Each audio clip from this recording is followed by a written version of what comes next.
تو آج ہم جو مواد دیکھ رہے ہیں وہ اسلام نے دولت اور معیشت کے بارے میں ایک آپ کہہ لیں عام سے خیال کو چیلنج کرتا ہے. جی اکثر لوگ سمجھتے ہیں کہ اسلام شاید دولت کو اچھا نہیں سمجھتا. صحیح. لیکن یہ جو باتیں ہیں یہ کچھ اور ہی بتا رہی ہیں. جی ایک زیادہ کیا کہیں گے بیلنسڈ تصویر پیش کرتی ہیں. بالکل. تو آئیے اس کو ذرا گہرائی میں دیکھتے ہیں کہ اصل بات کیا ہے. جی بالکل.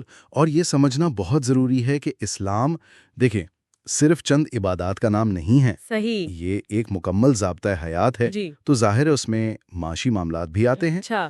تو یہ سوال کہ بھئی اسلام دولت کے حق میں ہے یا خلاف، اس کا جواب ہاں یا نہ میں نہیں ہے.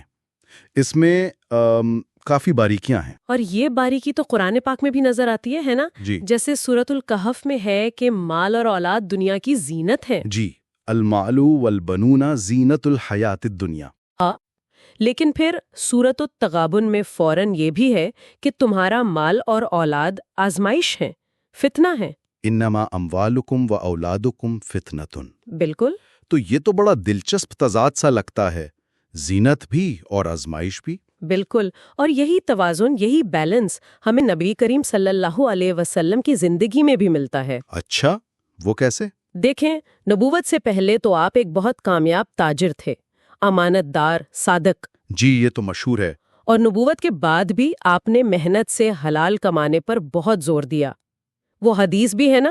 ہاں، اپنے ہاتھ کی کمائی رویلی. جی، کہ سب سے اچھی کمائی وہ ہے جو انسان اپنے ہاتھ سے محنت کر کے کمائے. صحیح. اور اہم بات یہ ہے کہ آپ صلی اللہ علیہ وسلم نے جو سادگی اپنائی وہ ایک چوائس تھی، کوئی مجبوری نہیں تھی. اچھا، یعنی وہ غریب نہیں تھے، انہوں نے سادگی اختیار کی. بالکل. بلکہ آپ نے تو دعا مانگی ہے اللہ سے، فکر سے پناہ کی، یعنی محتاجی سے. اوہ، تو اس سے صاف پتہ چلتا ہے کہ غربت اپنے آپ میں کوئی اسلامی آئیڈیل نہیں ہے. یہ بات واقعی بہت اہم ہے. اکثر لوگ دینداری کو بس فقیری سمجھ لیتے ہیں. جی.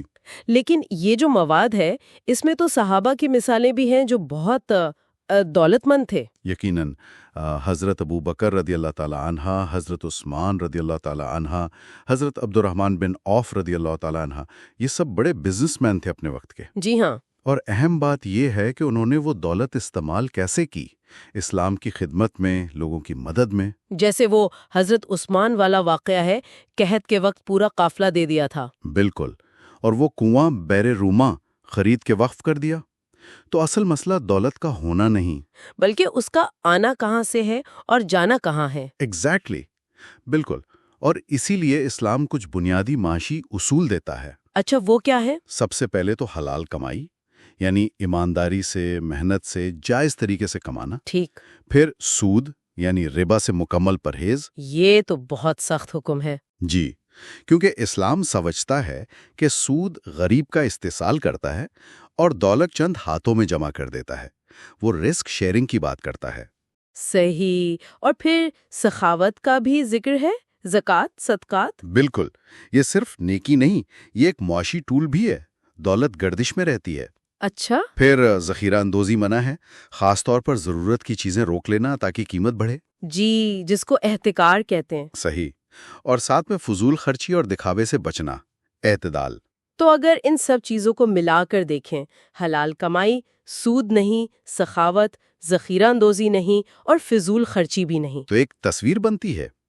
اسلام چاہتا ہے کہ لوگ محنت کریں، پیسہ کمائیں، لیکن ذمہ داری کے ساتھ. بالکل ذمہ داری کے ساتھ اپنی ضرورتیں بھی پوری کریں اور معاشرے کا بھی خیال رکھیں. یہ کمانے، خرچ کرنے اور بانٹنے میں ایک توازن ہے. یعنی مقصد صرف پیسہ بنانا نہیں ہے. نہیں، بالکل نہیں. مقصد ایک ایسا معاشرہ بنانا ہے جو انصاف پر مبنی ہو، ہمدرد ہو، جہاں معاشی ترقی بھی ہو اور اخلاقی قدریں بھی ہوں.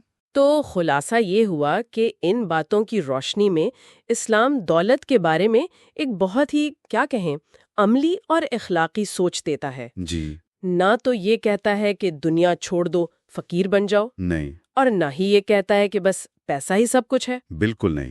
یہ بیچ کا راستہ ہے. محنت کرو، ایمانداری سے کماؤ اور پھر اللہ کی راہ میں، اپنی ضروریات میں اور دوسروں کی مدد میں خرچ کرو، ذمہ داری سے. صحیح.